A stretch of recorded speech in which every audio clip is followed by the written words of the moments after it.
Buenos días a todos, mi nombre es Fénix García y estamos aquí en el podcast XP Historia LGBTIQ+, tratando el tema de las identidades LGBTIQ+, en la religión.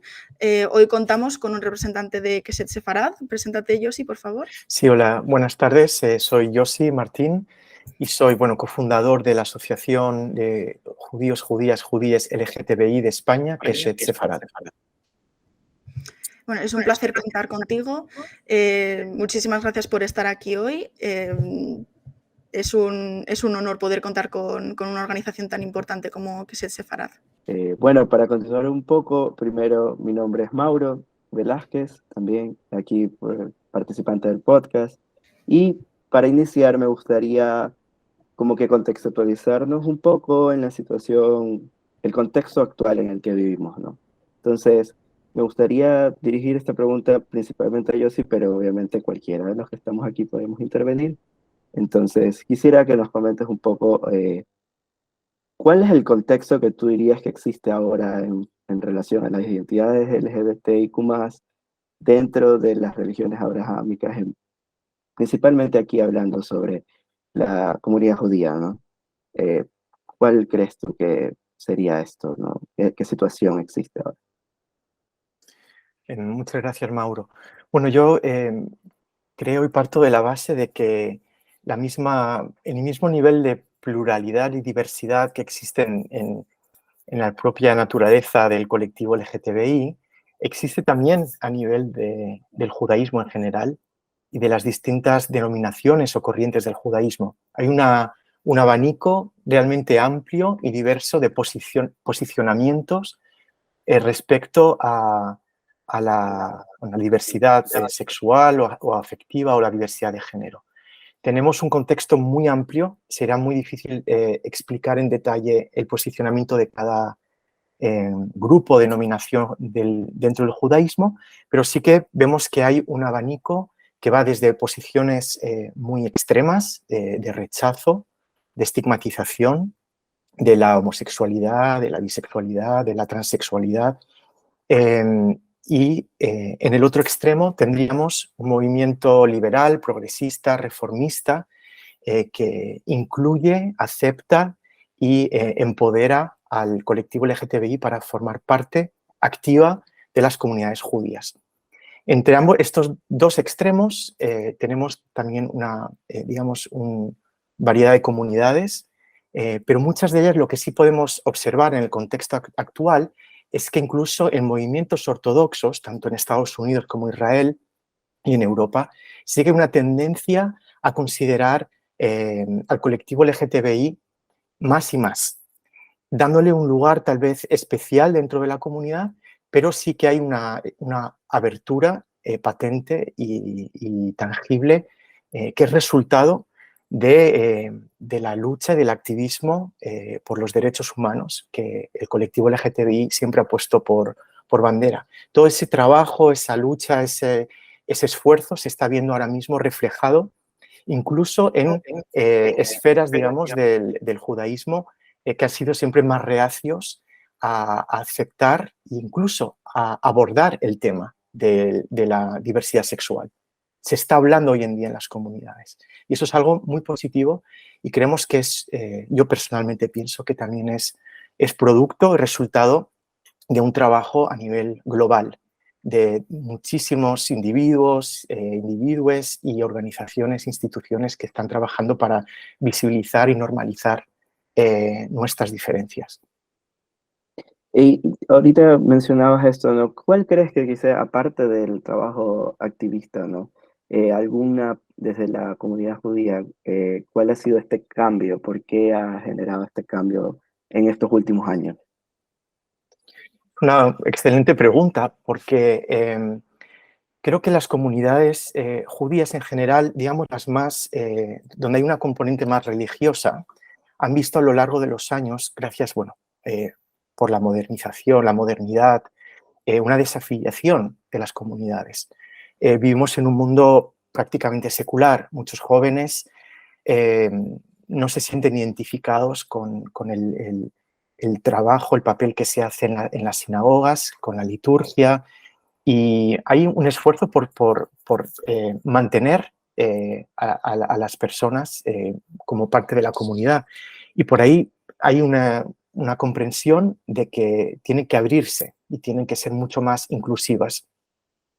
Es cierto también que dentro del judaísmo los valores éticos de aceptar al otro, bueno, hay versículos bíblicos que hablan sobre la importancia de no oprimir al extranjero. ¿Sí?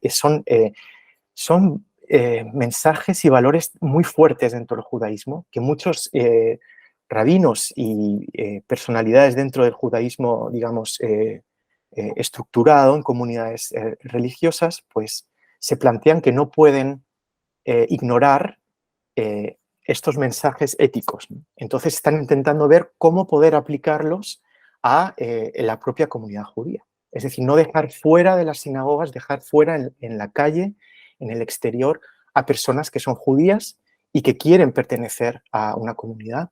Entonces hay todo un intento de poder, siempre basándose en el texto y en la tradición, cómo justificar el abrazar la pluralidad dentro de las propias comunidades. Ese puede ser uno de los factores. Y bueno, en general, yo diría que también el propio progreso de la sociedad en general, que está llevando a los sectores más, como decía antes, más conservadores a abrirse. También no quiero pecar de, digamos, de ser demasiado ¿cómo decir?, enfático, ¿no? También hay sectores que están replegándose en sí mismos y están replegándose sobre su propia identidad. Digamos que es una minoría dentro del judaísmo, pero existe. Hay una radicalización también digamos, de los valores éticos a la inversa. Es decir, que se están apoyando en la exclusión bajo, digamos, un falso entendimiento de que ahí es donde se encuentra la protección, ¿no? La protección de la propia comunidad. Es evitar cualquier cuerpo extraño que pueda pervertir un poco el espíritu dominante, ¿no? Y eso es algo que también estamos viendo. Es probablemente una cuestión de acción-reacción, ¿no? Cuanto más se avanza en un lado, pues hay grupos que tienden a ser mucho más conservadores. Pero bueno, el mensaje es que hoy en día, para responder a la pregunta, un judío o judía que se sienta identificado con ciertos valores de la tradición o espirituales van a tener un lugar donde poder ir, tanto en Estados Unidos, América Latina, Europa e Israel. Claro, siempre en las grandes ciudades, donde haya también una representación, ¿no? No es el caso, por ejemplo, en muchos países, pero bueno, en España afortunadamente contamos con comunidades judías que son realmente abiertas e incluyentes en este sentido. Algo que también quería rescatar de tu intervención era, mencionabas también este crecimiento un poco desde las personas, de un poco más hacia el individualismo, un poco más también a ir separándose de estos ideales históricos dentro de la religión, o no solo de la religión, sino de otros temas, ¿no? Pero entonces mi pregunta era ahora darle la vuelta, ¿no? ¿Qué ha hecho ahora que este cambio desde quizás personas que se identifican con la comunidad LGBT o son parte de, busquen este acercamiento hacia las religiones y actuar principalmente la religión judía, ¿no? Dar, o sea, como que, ¿qué ha propuesto esta reintegración, por decirlo así, ahora desde el lado LGBT?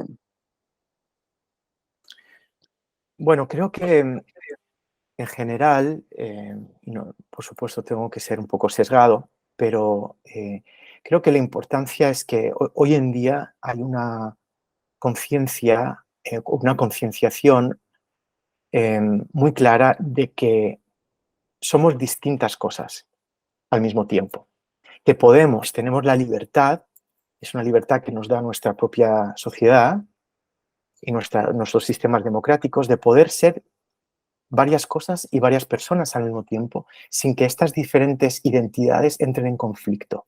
Es decir, poder vivir en armonía como pareja, como familiar, como amigo, como compañero o compañera de trabajo, y también tener una espiritualidad o una creencia, si le queremos llamar así, que no entre en conflicto con quien yo soy a nivel íntimo, a nivel de lo más profundo del ser, ¿no? Y que estas identidades pueden vivir en armonía.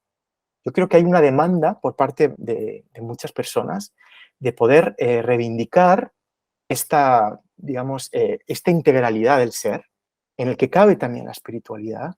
Por eso hay un acercamiento hacia un mundo que tradicionalmente ha sido un mundo que nos ha rechazado o que nos ha aceptado si nosotros éramos capaces de dejar parte de nuestro ser fuera, de desintegrarnos para poder parecer lo mismo que ellos, que ellas, y dejar de ser un poco nosotros mismos, ¿no? Y ahora creo que hay una exigencia, no solamente en el ámbito religioso, tradicionalista, sino también en el ámbito del trabajo, de la educación, de la calle, de los lugares de encuentro social.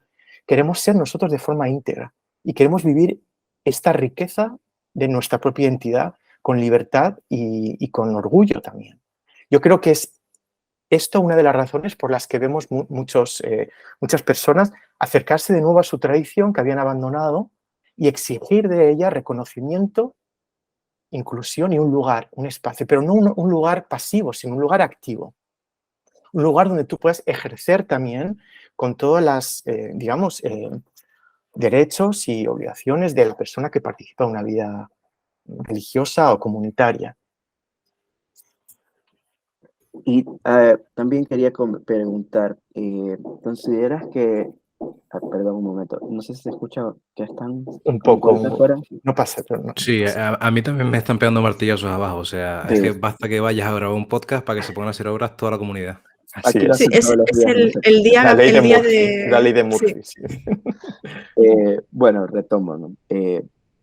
Quería también consultarte sobre, ¿consideras que debido a los cambios, un poco la incertidumbre que se está viviendo ahora en la sociedad, pues hace poco atravesamos una pandemia y existen ese un poco más índices de personas con ansiedad, personas con depresión y estas cosas de... Entonces, ¿consideras que este cambio en la actualidad, ¿no? Ha hecho que quizás las personas estén buscando esta seguridad dentro de una comunidad frente a lo que antes se vendía con la idea del capitalismo un poco más una persona individual, solo lo que esta persona quiere? Sí, me gusta mucho esa reflexión porque yo también me la he hecho y me la hago continuamente, porque la idea de ser un ser individual, un ser colectivo, social, es algo que muchos nos hemos replanteado, ¿sí? Durante la pandemia y efectivamente yo creo que hay también una cuestión de salud mental muy importante y que estamos viendo cómo los colectivos de cualquier tipo, de nivel asociativo, puede ser cultural, puede ser religioso, puede ser simplemente social, militante, como pueden ser los colectivos LGTBI, están haciendo una pequeña labor de asesoramiento, de acompañamiento de personas que están sufriendo algún tipo de trauma, algún tipo de problema de salud mental. Muchas veces tienen que ver con estos problemas, para acercarlos a nuestro colectivo, tienen que ver con la falta de autoaceptación o con la propia homofobia, por ejemplo, ¿no? Y esto se transmite también, claro, cuando una persona se acerca a una comunidad, pues llega con todo su potencial, pero también con todas sus dificultades, ¿no? Y esto, es que es tan importante lo que has mencionado, Mauro, porque precisamente hace poco yo estaba preguntando a una comunidad judía, una sinagoga, si tenían algún tipo de programa o de lineamientos para poder abordar el tema de la salud mental de los miembros y miembros de la comunidad, porque hay mucho de eso, hay mucho. Y yo creo que muchas veces es precisamente en lo social, en lo colectivo, donde podemos ayudarnos más en ese sentido. Y sí, creo que esa también puede ser una de las razones por las que hay un retorno hacia lo espiritual, porque si se ve como un lugar de escucha, un lugar de crecimiento personal, poder afrontar algunas de estas asperezas que llevamos dentro. Bueno, habla Carlos Arbelo, la tercera pata de este taburete. Y yo sí quería preguntarte con respecto a, bueno, estamos hablando de la situación actual, pero como bien comentabas, está toda esa interpretación de cómo es la vida judía y del papel de los miembros de la comunidad LGTBIQ+. Y claro, dentro del judaísmo la cuestión del texto escrito es muy importante, como sabes tú muchísimo mejor que yo. Y queríamos preguntarte con respecto a de dónde podemos partir para generar no solo dónde están los puntos de disrupción, que eso digamos que son un poco más vox populi, un poco más común que lo sepa la gente de pie de calle, sino también dónde podemos rescatar esos ejemplos quizá de homosexualidad, de personas transgénero o de esas digamos, identidades más queer dentro de la Torá y que incluso se puedan sentir identificados esas personas que quieren egresar dentro del judaísmo o que no quieren ver, porque obviamente, como decías, nadie quiere disolverse a sí mismo, nadie quiere desintegrarse, no quiere ver cómo está apartado, invisibilizado dentro de las escrituras de su propia religión. Sí, gracias, Carlos. Bueno, el tema del texto, que es central en la tradición judía, me gustaría puntualizar para poder elaborar un poco en lo que has dicho o en tu pregunta, es que por un lado tenemos el texto bíblico, el texto de la Torá, que se correspondería con el Antiguo Testamento en la religión cristiana, y ese es el texto fundacional. Pero tan importante como la Torá, que sería lo que se llama la ley escrita, está la ley oral, es decir, todas las conversaciones y debates que han existido a través de los siglos por rabinos, hombres, en su mayoría, sobre el texto, ¿sí? La labor de interpretación y de exégesis del texto. Entonces, lo que hoy somos en día es resultado de ese texto fundacional, que es la Torá, que no se puede cambiar, no se puede borrar una palabrita que nos molesta o que nos incomoda, pero sí hay que añadir todo el corpus de debates que giran alrededor de la ley judía, de lo que se llama la Mishnah, que es la ley judía codificada. Y ahí es donde hemos visto que hay cabida para muchas interpretaciones que hoy en día nos pueden servir para posicionarnos de una forma responsable, de una forma ética respecto al texto. El texto en sí, el versículo, el pasuk, como llamamos en hebreo, que ha generado, y hasta el día de hoy, mucho debate, ¿sí? Sobre todo cómo lo abordamos, cómo interpretamos el texto. Sería una línea de Levítico 18:22 que dice así: y con varón no te acostarás como te acuestas con mujer. Es una toevá, se traduce como una abominación, y eso es un texto que desafortunadamente ha servido como base para institucionalizar la homofobia, la exclusión, la persecución, el asesinato de personas homosexuales, bisexuales, trans, etcétera, etcétera.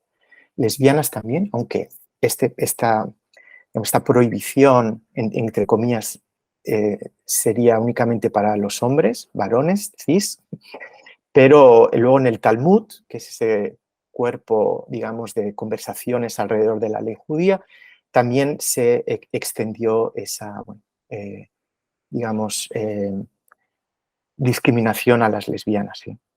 Entonces, la idea es la siguiente. Este es el texto, es el que es, no lo podemos cambiar.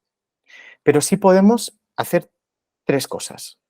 La primera es, como hacen muchas otras religiones o grupos, digamos, fundamentalistas, es hacer una lectura literal de lo que significa este versículo, ¿sí? Y el castigo que venía implicado, que era la pena de muerte. Una lectura literal, más a ese nivel. Otra lectura, que podría ser una literatura de interpretación, Es decir, es tomar el texto e intentar discernir cada palabra, qué significado tiene, qué significado puede tener, en qué contexto esa palabra en hebreo figura en otras partes de la Torá. Y a partir de lo que esa palabra expresa y explica en otras partes de la Torá, volver a este texto para intentar arrojar luz sobre posibles nuevas interpretaciones. Ojo, esto es a nivel, digamos, lingüístico, ¿sí? De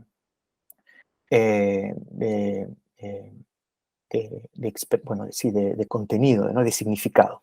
Pero luego también hay otra interpretación que sería el contexto histórico, cultural de la época, ¿no? Y hay muchos historiadores, expertos que han dicho, bueno, está muy bien, pero esto hay que ponerlo en el contexto de la época, ¿sí? También es importante diferenciar si nosotros nos acercamos al texto con una idea de que es un texto de origen divino, revelado al mundo, o es un texto de origen humano, por así decirlo, o humano pero inspirado por lo divino, ¿sí? O simplemente humano, ¿ves? Hay diferentes formas de acercar el texto, entonces le vamos a dar un peso en función de nuestras propias creencias, nuestras propias convicciones. Bien, y por último, se estaría, digamos, la interpretación sería el nivel de erudición, si vamos a desmenuzar e interpretar el texto como eruditos, ¿sí? Y vamos a intentar buscar fuentes, interpretaciones, comentarios, etc.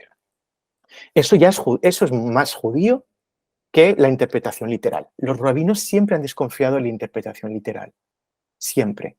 Y de hecho, bueno, esto siempre los ejemplos que se traen al caso, ¿no? Sí, todavía hablamos de este versículo, pero no hablamos del versículo que nos obliga a lapidar a la mujer infiel, o a vender a la hija como esclava, o asesinar a tu hijo si te habla mal y te falta el respeto. Es decir, hay muchos pasajes espinosos en la Torá, pero no nos amedrentamos ante ellos porque forman parte de nuestra tradición, pero vamos a ver ¿qué valor ético podemos sacar? Y los rabinos lo que han hecho siempre es intentar darle la vuelta para que el texto diga lo contrario de lo que a priori dice a nivel literal, ¿no? Y entonces esa es la triquiñuela de los rabinos y que forma parte del método judío de interpretación, que es muy diferente del cristiano y del musulmán, por ejemplo, ¿no? El islámico. Por último, ya para resumir lo que sería nuestra posición respecto al texto, está otro nivel, un nivel que trasciende, es el de la metainterpretación. Es decir, vale, el texto es el que es, la interpretación es la que ha existido, podemos continuar en el siglo XXI, a interpretar, a desmenuzar, a traer distintos enfoques, pero vamos a pararnos un momento y ver este texto desde la responsabilidad ética, ¿sí? Y eso es algo que me parece que hoy en día hemos reafirmado mucho dentro de nuestra comunidad. Es decir, el texto podrá decir lo que quiera decir, pero yo no tengo por qué aceptarlo, no tengo por qué estar de acuerdo, precisamente porque como judío, como judía, voy a pelearme con el texto y voy a enfrentarme a él, porque mis valores éticos, personales, mi responsabilidad moral y ética me dicta, ¿sí?, que esto es algo que no es correcto y no es apropiado utilizar hoy en día tal cual para resolver problemas de la actualidad, ¿sí?, respecto a la inclusión, etcétera, etcétera.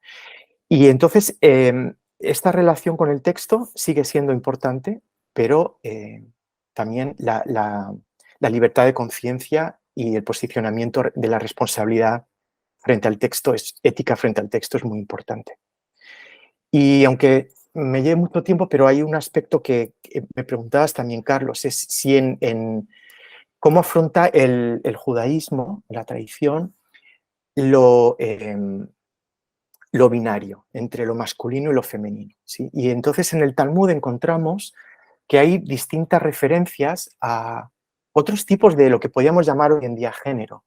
Tened en cuenta que si hablamos con terminología y conciencia de la época, tanto en la época bíblica como en la época talmúdica posterior, desde el siglo I I o II de la era común hasta la actualidad, la idea de la homosexualidad o la identidad no existía como tal, ¿sí? Aquí la codificación de la ley judía se refiere al acto de la penetración masculina, ¿sí? La identidad gay, la parte cultural, etcétera, es algo que no existía en la época. Pero sí lo que había era una observación de que nacían seres humanos con alguna corporalidad diferente a lo que podría ser lo binario, ¿no? Lo masculino claramente y lo femenino, los genitales en particular. Entonces, a lo largo del Talmud, de las discusiones talmúdicas, van apareciendo distintos géneros. Y bueno, me gustaría repasarlos y después consideráis que pueden formar parte del podcast o no, pero es interesante, porque hay mucho de lo...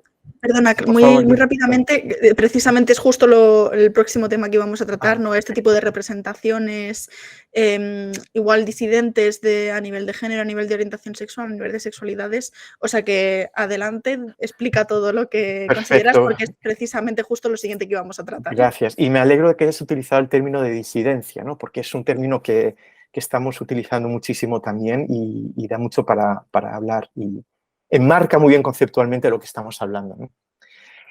Bueno, pues primero tendríamos el sahar. El sahar es un término que deriva de una palabra que antiguamente se usaba para definir una espada, que es puntiaguda, ¿no? Entonces se referiría al falo. Entonces es el término que hoy en día en hebreo también moderno se utiliza para lo que es el hombre, lo masculino. Lo masculino, sí, tal como lo entendemos, masculino sería sahar. Luego tenemos lo opuesto, lo femenino, la mujer, sería nekevá, y nekevá es el término que deriva de la palabra que se usa para nombrar una fisura o una grieta, una cavidad, ¿sí? Se refería a la cavidad vaginal en este caso. Entonces aquí tendríamos estos dos géneros, por así decirlo, serían lo que se correspondería con lo binario, ¿sí? Con lo binario. Pero luego tenemos otro término, serían los andróginos, serían personas que tienen características sexuales tanto masculinas como femeninas, ¿sí? Y de este perfil existen muchas referencias tanto en la Mishnah como en el Talmud y a lo largo de, bueno, ya de los primeros siglos del primer milenio y en la literatura midrashica clásica de la Edad Media aparece. Luego está el tumtum, que sería una persona cuyas características sexuales no están determinadas a simple vista, permanecen ocultas, ¿sí? Si bien en el andróginus aparece tanto el genital masculino como el femenino, es visible, en el tumtum está oculto, ¿sí? Y más imaginaos en aquella época en la que no había mejor exploraciones como las que se pueden tener hoy, pues está definido, tenía un estatus, por así decirlo. No hablo de estatus legal, ojo, hablo de estatus como un término que le podía definir. Luego tenemos Ailonit, que es una persona identificada como mujer al nacer, pero que desarrolla características masculinas en la pubertad y no es fértil, no llega a ser fértil, ¿sí? También aparece referenciado muchísimas veces. Y luego tenemos, por último, el Saris, que sería una persona identificada como hombre al nacer, pero que desarrolla características femeninas en la pubertad o que carece de pene. Una persona Saris puede serlo de manera natural o convertirse por una interacción divina. Bueno, eso según y también hay muchas referencias. Bien, aquí lo que es importante es que más allá de que en el Talmud, en la Mishnah, aparezcan estos distintos géneros, es cierto que los rabinos se encontraban con un problema muy grave, muy gordo, porque la codificación de la ley, muchísimas leyes que tienen que ver con lo que están, digamos, mandamientos u obligaciones religiosas que son exclusivas para el hombre o exclusivas para la mujer, o se refieren al periodo de la nidá, cuando la menstruación de la mujer y el periodo posterior a la menstruación, son específicas para lo que llamaríamos hoy el género binario hombre o mujer. Entonces aquí los rabinos, que realmente eran legisladores, lo veían desde un punto de vista legal y jurídico, ¿no? ¿Qué hacemos en estos casos? ¿Qué hacemos frente al andróginos? ¿Qué hacemos frente al tumtum o a la tumtum?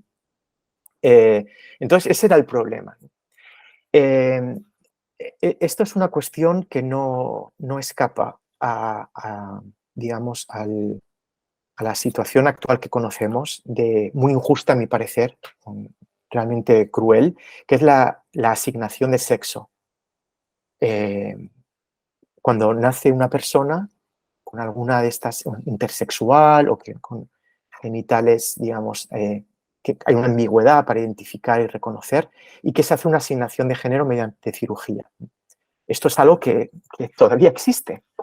Es decir, hay en la sociedad, bueno, no es el tema de debate, pero en la sociedad, y esto los rabinos también lo entendieron así en un momento, hay que tomar una decisión. ¿Esta persona es hombre o es mujer? ¿No? Y en el judaísmo, por una cuestión de aplicar la ley judía respecto a los mandamientos, como hombre pues tengo ciertas obligaciones religiosas, como mujer tengo otras, pero luego tenemos también otra parte, y es que vemos en la sociedad en general la no aceptación de los cuerpos disidentes, ¿sí? O de corporalidades diferentes, diversas a lo binario. Bueno, esto hasta aquí un poco lo que... por último, Carlos, porque es algo que también es importante. Hablamos del cuerpo, hablamos de algunos actos sexuales, pero no hemos hablado de lo afectivo. Lo homoafectivo, lo homoerótico también aparece en la Torá y aparece en el Talmud también. Historias donde vemos encuentros especiales cargados de afectividad entre dos hombres o entre dos mujeres. Esto lo vemos en personajes de la Torá, como David y Jonatán, por ejemplo, como Ruth y su suegra, tiene una relación amorosa diferente. Y luego tenemos en la época rabínica, rabinos que tienen relaciones de amistad muy profunda, muy espiritual, a veces de proximidad física, ¿sí? Y afectiva. Entonces, es algo importante porque si estamos realmente dando importancia al texto, no nos vamos a quedar únicamente en este texto terrible que habla del sexo anal entre dos hombres, sino vamos a ver qué otra cantidad de referencias, algunas con una carga poética y emocional muy fuertes, que forman parte de nuestra tradición y que estamos rescatando también para ejemplificar que hay otras formas de entender la masculinidad dentro del judaísmo. Y hablábamos en una charla que tuvimos ayer sobre el ideal del hombre judío, ¿no? El hombre judío que en cierto modo tiene rasgos femeninos. ¿Sí? Es un hombre que estudia, que está dentro de la sinagoga, de la casa de estudio, que es lo doméstico, el ámbito de lo femenino. No es el hombre que va a la guerra, que va a cazar, que es luchador, que es fuerte, aunque vemos que en la actualidad también, especialmente, hay una idea del hombre israelí, sionista, más parecido al hombre musculado, fuerte, que toma las armas, que va a luchar, ¿no? En fin, hay también el contexto histórico actual también imprime en la masculinidad, también en el mundo judío, así como en la feminidad también. ¿Sí? No sé si habéis hablado alguna vez con una mujer israelí que participa en el ejército. Es una mujer fuerte, ¿sí? No es una mujer sumisa, etcétera, ¿no? Entonces, hay, pero bueno, sobre todo en la tradición judía, cierta identificación de lo masculino muy cerca de lo que entendemos como rasgos femeninos, ¿sí? Y esto es algo muy importante también de lo que hay que hablar. Y bueno, hasta aquí un repaso muy general sin profundizar en ninguno de estas áreas, pero bueno, al menos para el oyente o la oyente que sepa que hay muchísimas fuentes y textos en los que se puede hablar de teoría de género, de lo queer, en la Torá, en el Talmud, de la pluralidad de géneros, de la pluralidad y diversidad de afectos, de sexualidades, dentro de la propia tradición y que forman parte de la tradición. No es algo que estemos trayendo de fuera, sino que forma parte, es pilar de nuestra tradición, de lo que nos conforma hoy como pueblo. Sí, bueno, enlazando un poquito, recogiendo lo que comentábamos, ¿no? De estas tradiciones, estas representaciones dentro de los textos, y también, pues, rescatando los ejemplos que mencionabas, estas identidades, estas representaciones, obviamente no solamente existen a nivel de los textos, sino que también, pues, hay un montón de ejemplos de personas que hoy en día están en el mundo, digamos, de la religión, están en las conversaciones religiosas, como por ejemplo, comentabas antes, no sé si lo hemos captado en audio, pero comentabas antes el caso de una rabina trans, que hemos explorado el caso de Abby Stein, creo que se pronuncia su nombre, que es una mujer impresionante. Hay varios ejemplos de este tipo de personas que dentro del mundo del judaísmo, dentro de la religión judía, encuentran una unión entre su identidad LGBT, su identidad queer y su identidad de judío, de judía o de judíe. ¿Podrías mencionarnos algunos ejemplos o algunas figuras, digamos, que en tu opinión representen bien estos conceptos que estábamos tratando antes? Bueno, sí, hay muchísimas. Me gustaría tal vez rescatar la figura de un rabino ortodoxo que se llama Steven Greenberg. Él es un rabino ortodoxo que fue el primero en salir del armario, ¿sí? Formando parte de un movimiento muy conservador, que es el ortodoxo en Estados Unidos, y escribir un libro que realmente fue un libro, se llama Wrestling with God and Men, como luchando con Dios y con los hombres, que fue realmente el primer intento de esclarecer algunos temas relacionados con el texto y con la vida gay, ¿no? Y cómo poder compaginar y armonizar esas identidades de las que hablabas. Y bueno, es un rabino que me gustaría recomendar este libro para los que tengan o les que tengan interés en leer un poco más sobre esta relación entre la religión y la sexualidad o la afectividad. Pero sí, Steven Greenberg, desde luego, es un gran referente. A ver, me gustaría también mencionar el nombre de, bueno, una comunidad judía LGTBI, es una sinagoga en Nueva York que se llama Simchat Torah. Es una comunidad puramente LGTBI.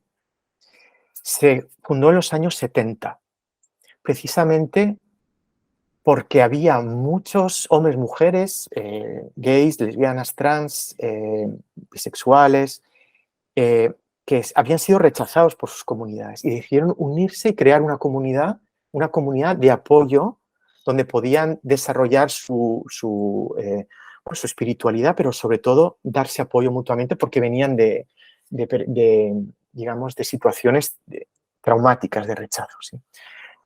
Pero me gustaría decir algo más, porque para que veáis la fuerza de la colectividad, sobre todo en el mundo judío. En los años 80 esta comunidad ya estaba consolidada, pero a finales de los 80 llegó el SIDA y en Nueva York golpeó de forma muy, muy fuerte. Y la comunidad LGTBI, esta comunidad Simchat Torah, se vio duramente golpeada. Sí.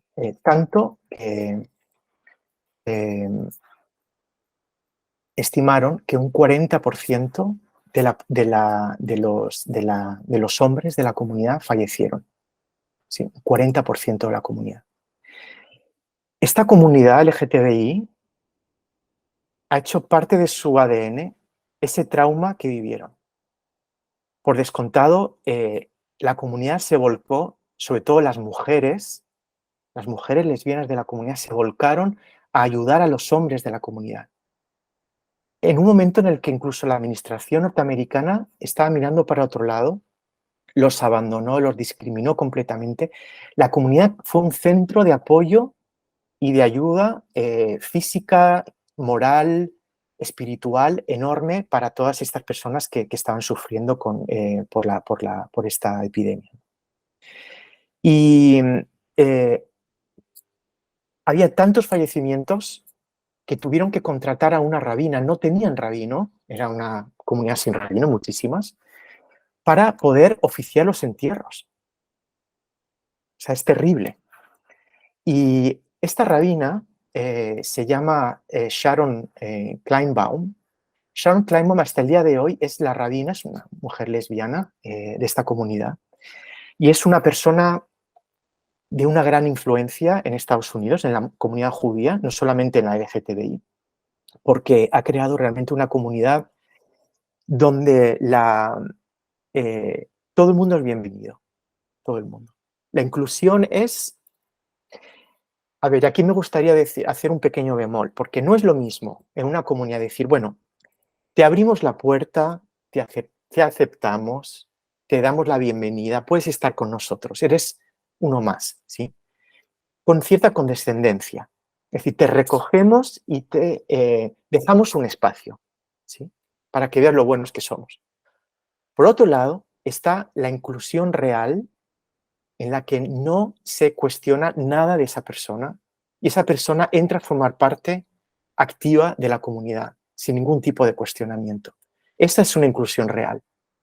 Y esta comunidad, me parece a mí, que ha logrado ese objetivo, tal vez precisamente porque su propia historia ha demostrado que una solidaridad sin condiciones, incondicional, fue necesaria y eso ha formado parte del ADN de la comunidad.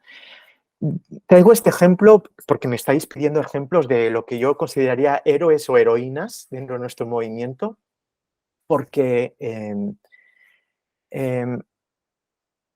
desde la humildad son conscientes de que la lucha por la igualdad de derechos, por la inclusión, luchar contra la discriminación, la marginación, es un trabajo que no ha acabado todavía. Incluso en Estados Unidos, pues no sabemos cuáles son, dependiendo de la administración que gobierne, hay ciertas medidas o leyes que se van cambiando. Hay mucho temor y mucha alerta respecto a lo que pueda pasar con los derechos logrados por el colectivo LGTBI. Menciono esto porque el papel de estos rabinos y rabinas en el mundo activista, militante, sociopolítico es muy importante. En el judaísmo los rabinos y las rabinas no se limitan a un trabajo espiritual, de hacer bodas, entierros, benei mitzvah, sino que hacen un trabajo social muy importante. ¿Por qué? Porque este valor de tikkun olam, de reparación del mundo, de mejorar la sociedad, forma parte de un valor intrínseco al judaísmo, ¿no? Y es algo que los rabinos y rabinas se apropian. Entonces, tener más rabinos y rabinas gays, lesbianas, trans, queer, añade valor y fuerza también al trabajo activista, porque son más voces que se escuchan, más voces que tienen influencia a nivel político, ¿sí? Porque luego los políticos llaman a las puertas de las comunidades para hacerse escuchar, ¿sí? Esto es un modelo norteamericano, no ocurre aquí en España, pero bueno. Pero sí me gustaría rescatar también la idea de que hay una responsabilidad social y política en el marco de las comunidades y que el colectivo LGTBI tiene una voz. Y también en España, aunque ahora hablaremos de que Shet Sefarad es minoritaria, es pequeña, es incipiente, pero es un objetivo que tenemos, es ser una voz más en la sociedad, una sociedad plural donde distintos mensajes y distintos ángulos deben ser escuchados y tenidos en cuenta. Sí, bueno, muchísimas gracias por las referencias que nos das, son muy importantes. Tener puntos de referencia para personas que no solamente igual puedan continuar con una investigación o quieran indagar más en esta unión, sino que, como bien has dicho, hay una obligación desde la comunidad LGBT a apoyarnos los unos a los otros. Y hay que hacerlo con nuestros hermanos judíos, hay que hacerlo, tenemos que apoyar y levantar todo lo posible. Entonces, también aprovechando este momento que comentabas, ¿no? Que hay que hacer, tenemos una labor, una obligación dentro de lo que cabe de darnos a conocer y de realizar estas luchas sociales que obviamente no son para nada fáciles. Y utilizando la idea de que, pues, aprovechando también para sacar a Keshet Sefarad, ¿conoces algunas más asociaciones en España o incluso en Europa que traten la temática LGBT dentro del judaísmo o incluso en caso de otras religiones? Nosotros, por ejemplo, conocemos, bueno, yo investigando un poquito el tema del podcast, encontré un par de asociaciones, tanto católicas como musulmanas, obviamente que es el Sefarad, pero sí que es verdad que parece que es un avance reciente el de como las personas LGBT, en vez de echar a un lado, digamos, o dejar a un lado su religión o su espiritualidad, igual en parte también a lo que comentabas antes de la pandemia, como que la recuperamos y la consideramos una parte de nuestra identidad, ¿no? Entonces, hablando pues eso de asociaciones con temática LGBT religiosa, no sé si tendrías algunos ejemplos para comentarnos o si directamente quieres presentar a Keshet Sefarad, que estaríamos todos encantados también. Sí, bueno, de hecho, yo en España tenemos muy buena relación con COGAM, Espiritualidad.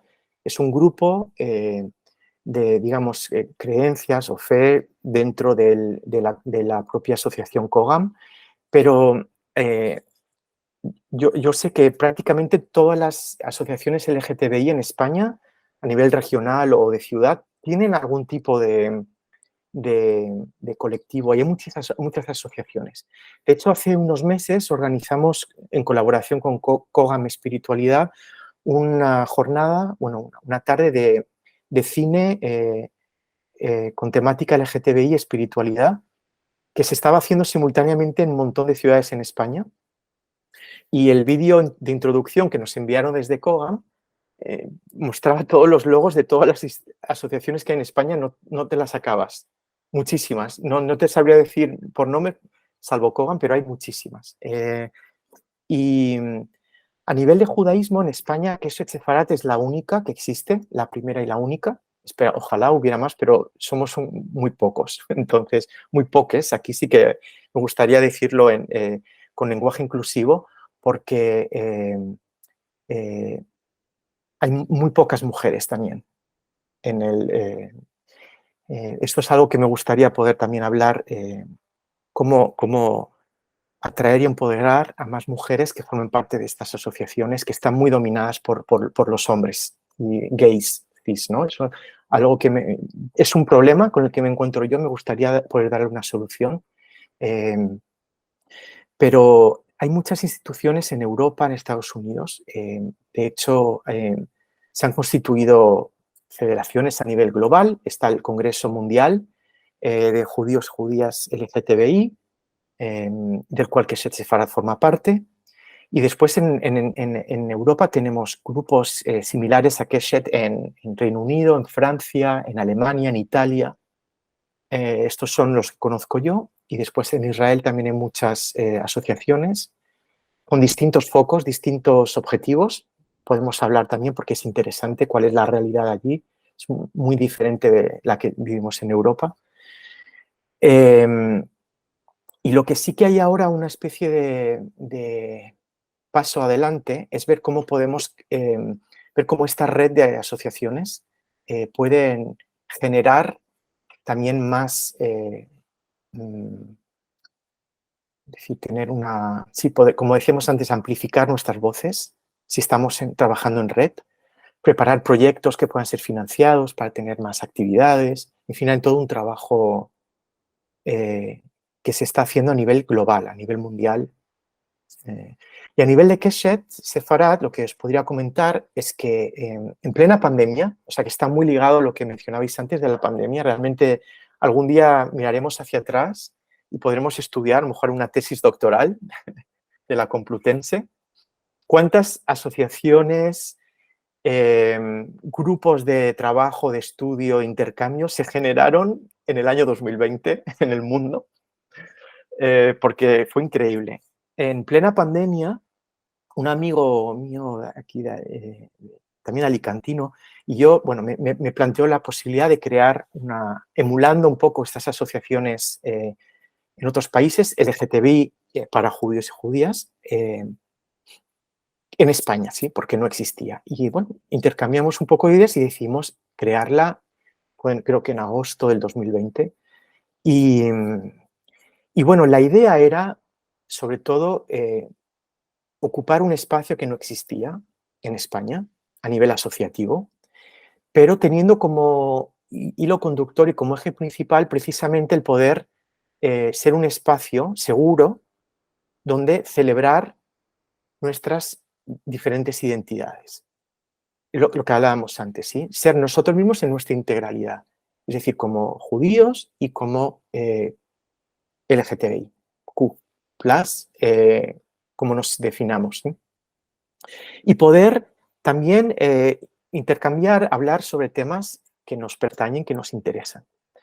En plena pandemia, nuestras primeras actividades han sido todas online. Hemos tenido muchísimos encuentros para hablar de distintos temas, mucho que ver con la identidad. Ha sido realmente un eje central en nuestras conversaciones. La charla de ayer también, por cierto. Y luego para celebrar algunas festividades y sobre todo también para hacer colaboraciones con otras instituciones y asociaciones de América Latina, de Estados Unidos, de Israel, de Europa. Y bueno, cuando se levantó ya la restricción de poder encontrarse, ha habido varios encuentros en Madrid, en Barcelona, y hemos logrado hacer mucho en muy poco tiempo, pero ahora nos encontramos con un desafío importante, que tal vez es un desafío similar para otras asociaciones que comenzaron con lo virtual. Y es qué formato, qué modelo ofrecemos ahora, porque la gente en general está cansada de las reuniones Zoom, de los encuentros. De hecho, ayer en la charla de ayer de Keshet Sefarad, que era interesantísima, el título era muy evocador, muy atractivo, pero vimos reducirse a la mitad el número de participantes. Solíamos tener 20, 22 y ayer éramos 11, 12 en un momento. Entonces, eso es indicativo de que realmente hay una saturación. Y el problema con lo presencial es que al ser una asociación de ámbito regional, si organizamos algo en Madrid, pues bueno, vendrían 3 o 4 personas que viven en Madrid, si fue en Barcelona igual, pero nosotros no tenemos la capacidad económica para poder financiar un encuentro, por ejemplo, nacional en una ciudad X. Entonces, esas son limitaciones que tenemos en lo asociativo. ¿Cómo podemos movilizar? Y es algo que estamos conversando, cómo paliar estas carencias, estas limitaciones que tenemos, ¿no? Porque lo que sí está claro es que tenemos razón de ser. Por el lado, a ver, voy a intentar resumirlo en 3 puntos. Por el lado de la educación, creo que es importante seguir formándonos y educándonos sobre la teoría de género, qué significa lo LGTBI, lo queer, trabajar en las definiciones, poder adaptarlas también a nuestras propias necesidades, ver cómo van evolucionando con el tiempo y cómo lo judío, en su amplitud de tradición, de cultura, etcétera, puede aportar algo a ese crecimiento en lo LGTBI y viceversa. Como lo LGTBI, lo queer puede arrojar luz sobre nuestra tradición. Esa es la parte de educación, de estudio. Tenemos una parte militante y esa parte militante y activista tiene que ir muy de la mano con las luchas que se están viviendo en nuestro país. O podemos asociarnos, por ejemplo, con Ucrania, con judíos LGTBI en Rusia, en Hungría, en Israel, en países donde hay leyes anti-LGTBI, ¿sí? Entonces, la idea es sumar nuestra voz, nuestra fuerza, nuestra capacidad en solidaridad con otras instituciones que están trabajando contra la homofobia o el antisemitismo también. Entonces tenemos ahí esa doble vertiente también. Y luego tenemos la parte, digamos, hacia el exterior, hacia la sociedad. Keshet Sefarad se define también como, bueno, un valor añadido para el debate social.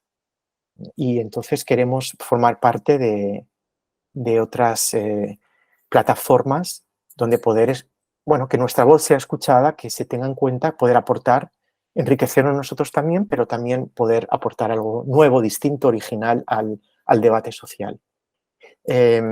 Hasta ahora las actividades que hemos tenido en este sentido han sido a través de una institución que está en Madrid, se llama Casa Sefarat Israel, que es una asociación cultural que da a conocer al gran público temas culturales del judaísmo, ¿sí? No religiosos, solamente culturales, filosóficos, artísticos, etc. También sobre el patrimonio sefardí en España, en fin, toda la parte más cultural. Y ellos han apostado por el tema LGTBI y ya llevamos 3 años participando en el mes del orgullo, nos invitan a dar una charla, hemos hecho también alguna intervención tipo podcast también con ellos. Y bueno, poco a poco esperamos poder también formar parte de otras redes, no necesariamente judías ni necesariamente LGTBI, sino, digamos, de debate social, de debate de progreso de la sociedad. Sí. Y bueno, es un poco la labor, los objetivos de Keshet Sefarad. Nuestros logros han sido sobre todo el número de actividades que hemos podido organizar y el número de colaboraciones que hemos tenido a nivel internacional con otras instituciones similares. Y luego, bueno, nuestra vocación de educarnos y formarnos y la parte militante, que es muy, muy importante. Y la relación con la sociedad civil, desde luego. En algún momento, no sé si se dará, pero sería muy interesante poder escribir alguna pequeña columna en algún periódico para darnos a conocer, o al menos que la gente sepa que existimos y por qué existimos, y algunas personas puedan encontrar valor o interés en lo que hacemos.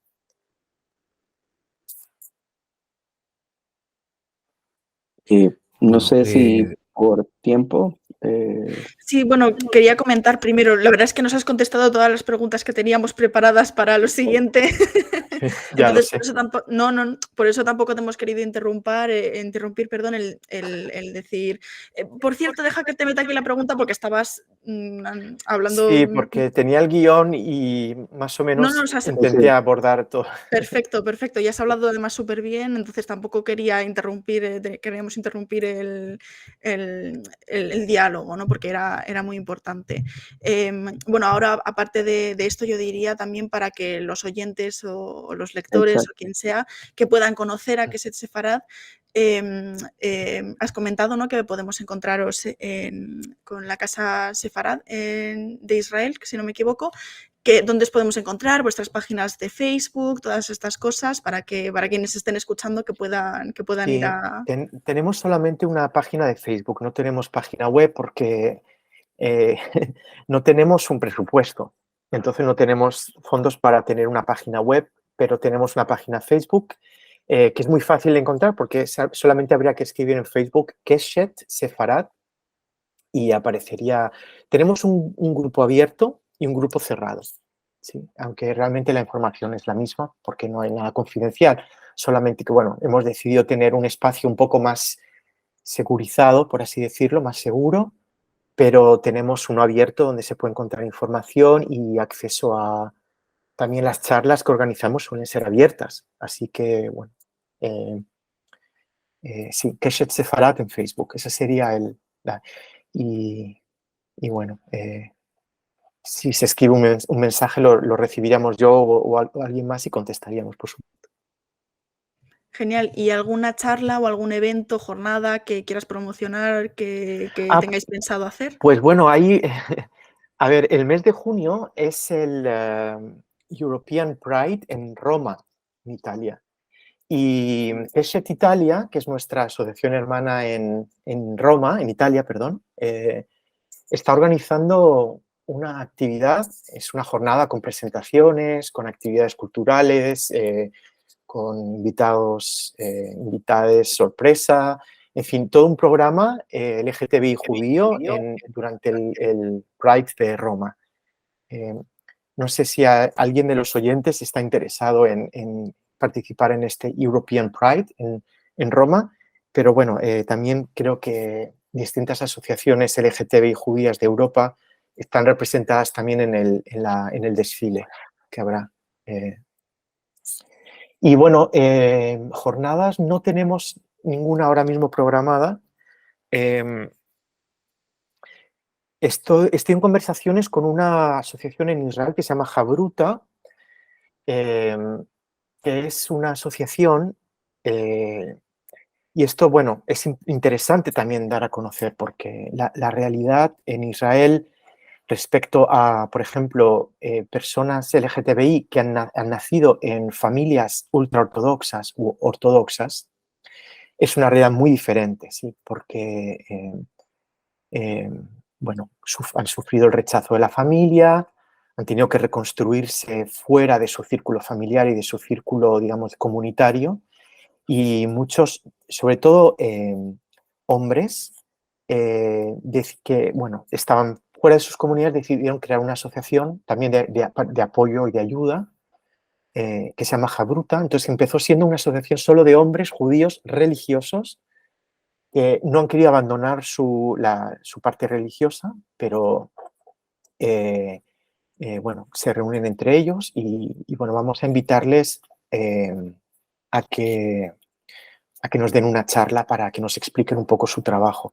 El Jabruta, además de tener una función de ayuda y de asesoramiento y de acompañamiento y de ofrecer amistad, de un lugar seguro donde refugiarse, por así decirlo, también han sido muy activos en pasar una ley en Israel, un decreto, no sé exactamente el estatuto jurídico, pero para prohibir las terapias de conversión, ¿no? Que existían o existen, pero hoy en día son ilegales en Israel. Hasta hace poco se podían. Y es algo que Jabruta ha sido muy, muy activista muy, en pasar esta ley para prohibir este tipo de prácticas. Por otro lado, también por darnos un ejemplo muy interesante de la mentalidad de apertura que existe en Israel, más allá de los clichés que conocemos, que son reales también, pero para que veáis también cómo se vive la realidad allí. En la ciudad de Jerusalén, es una ciudad donde hay barrios judíos y barrios musulmanes, ¿sí? Árabes, y bueno, están prácticamente uno al lado del otro, ¿sí? Y conviven de aquella manera, pero conviven porque el espacio es el que es. Se creó una asociación que se llama Open House de Jerusalén, la Casa Abierta, y es muy importante el nombre que tienen, porque realmente esta asociación se creó como lo primero que hicieron fue alquilar un edificio en el centro de Jerusalén para servir de refugio a hombres y mujeres LGTBI, tanto judíos como árabes, que habían sido expulsados, incluso algunos amenazados de muerte por sus propios familiares o por el entorno.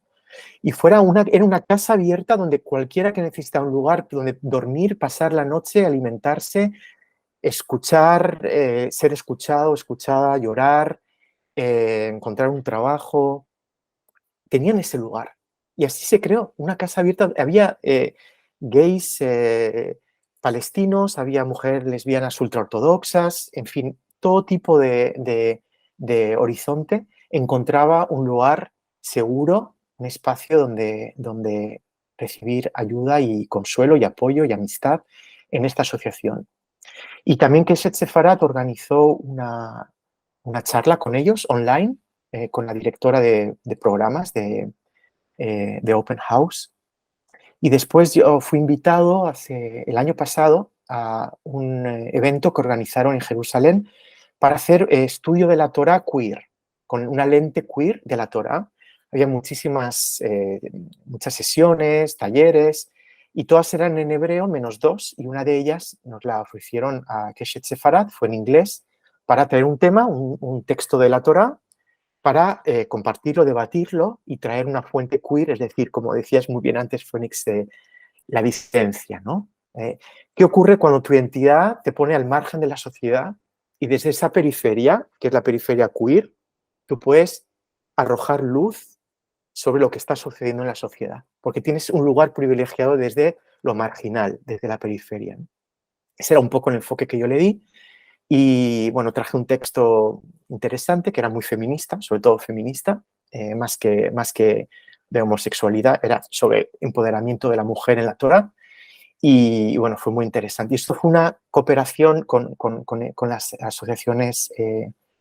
Y allí en Israel es interesante porque la barrera, la línea divisoria entre lo espiritual, la vida diaria, las creencias, la sexualidad, es todo uno, es todo uno. Y se vive con tensión, ¿eh? No estoy diciendo que sea un lugar de armonía, se vive con tensión.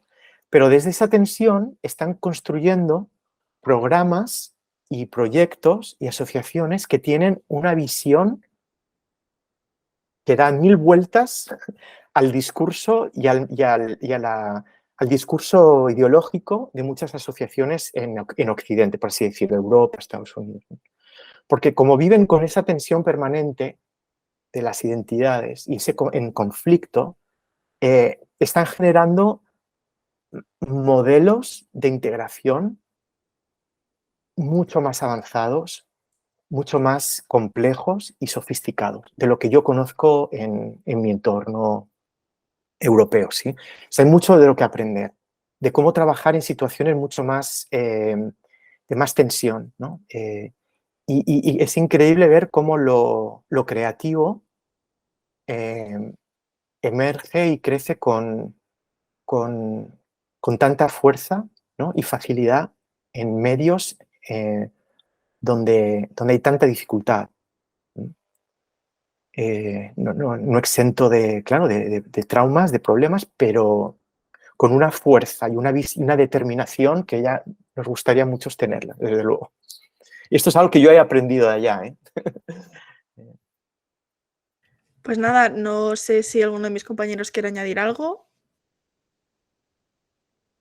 Pues acaso. Bueno, ha sido No, un placer. yo estoy en una nube ahora, o sea que yo... Totalmente. tranquilo. O sea, muchísimas gracias. Antes de terminar, muchísimas gracias por haber venido hoy, Yossi. Ha sido un placer tenerte en el podcast.